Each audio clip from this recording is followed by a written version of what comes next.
Viewers welcome to help in Telugu. ఇవాళ video చాలా informative video. చాలామంది అడుగుతున్నారు అనమాట ఆసరా పెన్షన్ల పైన డౌట్స్ అనేది క్లియర్ చేస్తాను. అండ్ ఇంపార్టెంట్ విషయం ఏంటంటే ఎవరెవరికి కొత్త పెన్షన్లు రాలేదో కొంతమంది అనేది అప్లై చేసుకోలేము సార్, కొద్దిగా మీరు హెల్ప్ చేయండి అని అంటున్నారు. సో వివరంగా నేను డీటెయిల్గా ఇంకో వీడియో చేస్తాను మీకు అర్థమయ్యే విధంగా. అండ్ ఛానల్లో ఫస్ట్ టైం విజిట్ అయితే ప్లీజ్ ఛానల్కి సబ్స్క్రైబ్ చేయండి. చాలామంది ఛానల్లో విజిట్ అవుతున్నారు కానీ సబ్స్క్రైబ్ మాత్రం చేసుకోవట్లేరు. అండ్ వీడియోని ఎండ్ దాకా చూస్తేనే మొత్తం మీకు అర్థమవుతుంది. సో ఇప్పుడు చూడండి, చాలామంది నాకు అడుగుతున్నారు జూలై అండ్ ఆగస్ట్ పెన్షన్ అనేది రాలేదు. చాలామంది క్యాన్సర్ పేషెంట్స్ కూడా ఉన్నారు. పెన్షన్స్ అనేది ఎప్పుడు ఇస్తారు సార్, అండ్ పెన్షన్స్ అనేది ఇంక్రీజ్ చేస్తారా ఇంక్రీజ్ చెయ్యరా అని చెప్తే చాలామంది అడుగుతున్నారు అనమాట. సో ఇప్పుడు మనకు చూసుకుంటే చాలామంది అనేది పెన్షన్స్ అండ్ కొత్త రేషన్స్ కార్డ్స్ గురించి అనేది దరఖాస్తు అనేది పంపించడం జరిగింది.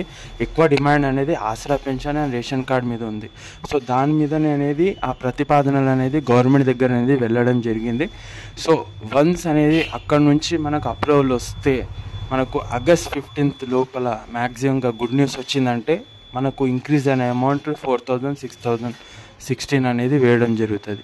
సో ఈ యొక్క ఆగస్ట్ మంత్ పెన్షన్ అనేది మనకు ఆగస్ట్ ఎండింగ్లో వచ్చే ఛాన్సెస్ అనేది ఎక్కువగా ఉన్నాయన్నమాట. ఎందుకంటే ప్రతి మంత్ మనం చూసుకుంటే మనకు మంత్ ఎండింగ్లోనే గవర్నమెంట్ అనేది పెన్షన్స్ అనేది రిలీజ్ చేయడం జరుగుతుంది. సో ఈ విధంగా ఇన్ కేస్ గవర్నమెంట్ అనేది డిసిషన్స్ చేంజ్ చేసుకుంటే త్వరగా అనేది పెన్షన్స్ మనకు రావచ్చు. సో మీరు మాత్రం టెన్షన్ పడకండి. ఎవరెవరికి పెన్షన్స్ రాలేదో కింద కామెంట్స్ చేయండి. సో ఇన్ కేస్ మీ పెన్షన్ స్టేటస్ తెలుసుకోవాలనుకున్నా నాకు కింద కామెంట్ చేయండి. డెఫినెట్లీగా మీ స్టేటస్ అనేది నేను డీటెయిల్గా ఎక్స్ప్లెనేషన్ చేసి మీకు అనేది చెప్పడం జరుగుతుంది. సో ఇది వాటి వీడియో. మీరు డౌట్స్ ఉంటే నాకు కింద కామెంట్ చేయండి. Thanks for watching. జై హింద్.